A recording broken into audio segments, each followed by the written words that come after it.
Fracture of the radius shaft, 3.5 LC DCP. We're treating an oblique shaft fracture of the radius with the new LC DCP and its corresponding screws, using the principles of axial and interfragmentary compression. Small fragment instruments are used, supplemented by the two new LC DCP drill guides. For the forearm, we choose at least a 7-hole plate to definitely engage 6 cortices in each fragment. 3 holes lie in the distal fragment and 4 in the proximal fragment. To begin, we plan a neutral screw in the distal fragment in the fracture vicinity. The second step involves the placement of an eccentric screw into the proximal fragment close to the fracture as well, and by tightening both screws alternately, we achieve axial compression. In the third step, we join both fragments with an oblique lag screw, maintaining additional interfragmentary compression. The remaining screws are then placed in a neutral position.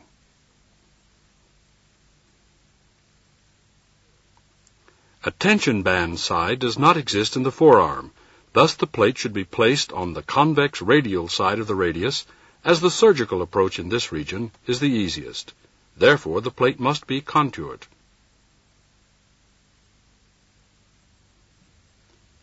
We model the bending template onto the form of the radial convexity.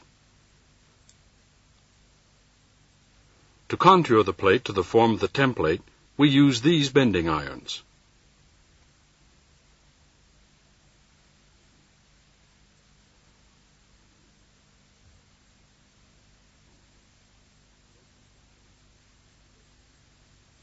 In place of the bending iron, the plate can be contoured with the pliers,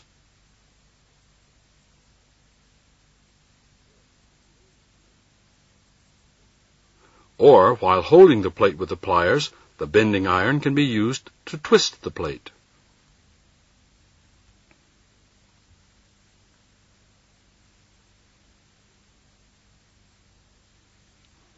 We overbend the plate somewhat in order to increase the compression in the corticalis opposite the plate.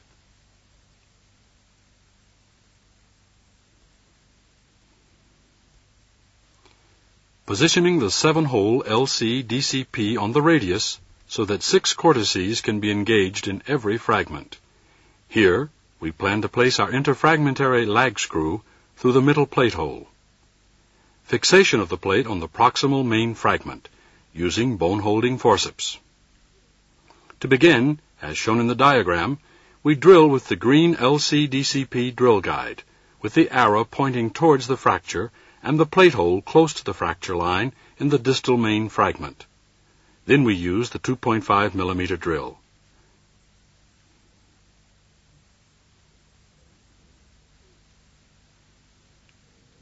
Measuring the screw length.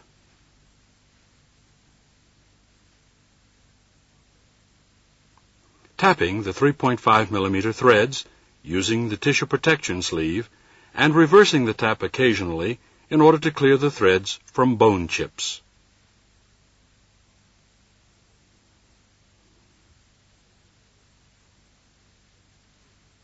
Insertion of a 3.5 millimeter titanium screw without final tightening.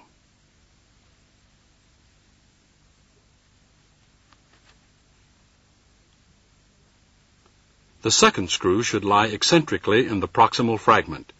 We use the yellow LC-DCP drill guide. The arrow must point towards the fracture. The planned lag screw hole remains free for the time being. Length measurement. Tapping of the threads.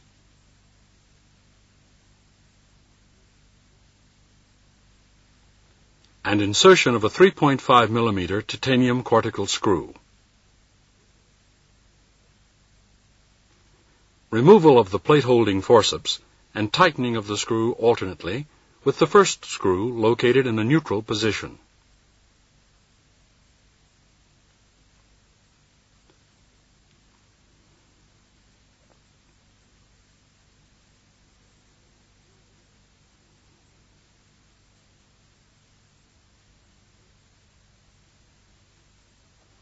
In the third step, using the neutral green LC-DCP drill guide, with the arrow towards the fracture, we drill the middle plate hole through both cortices.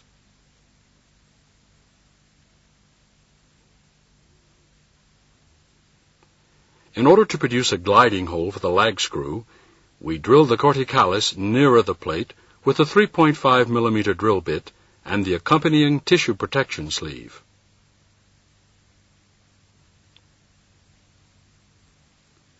Length measurement.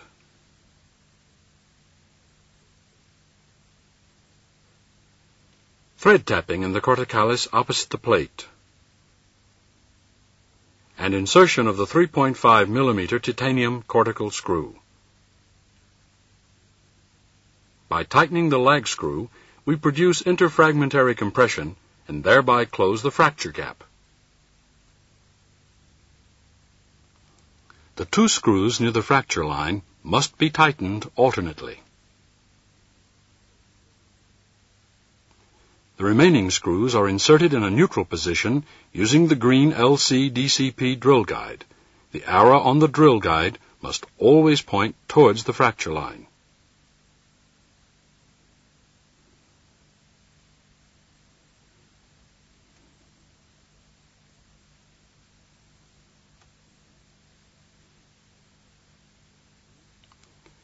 In the actual plane, the screws should diverge slightly in order to be certain that the screw tips do not perforate the opposite cortex in a straight line.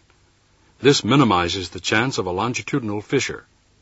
At least 6 cortices should be engaged in both main fragments. Our radius fracture has thus been treated and is stable.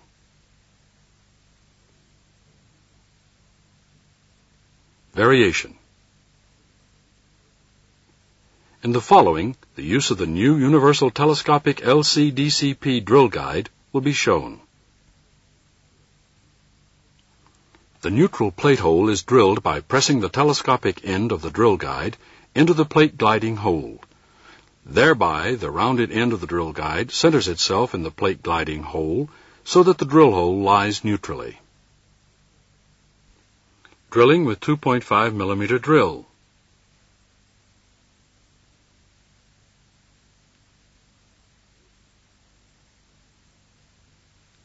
Length measurement.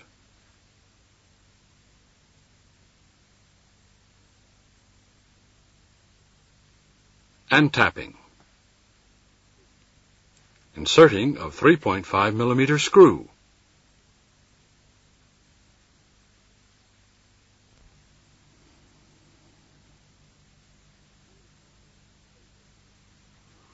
When drilling the eccentric plate hole lying distant to the fracture line, the telescopic sleeve of the drill guide must never be pressed.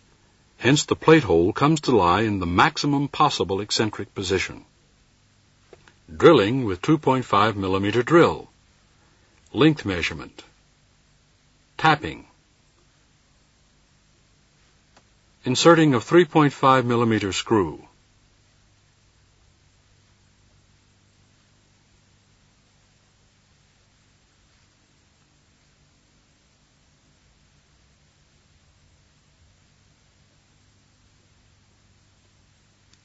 Retightening of the first screw.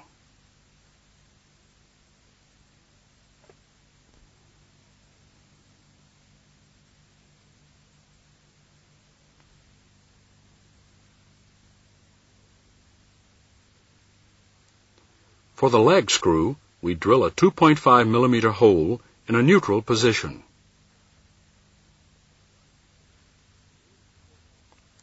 For the gliding hole, the nearest cortex is drilled with a 3.5 mm drill. Length measurement.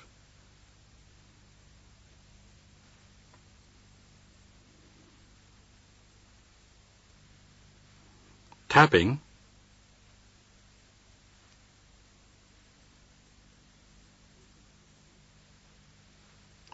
And insertion of the screw. Tightening the lag screw again produces interfragmentary compression.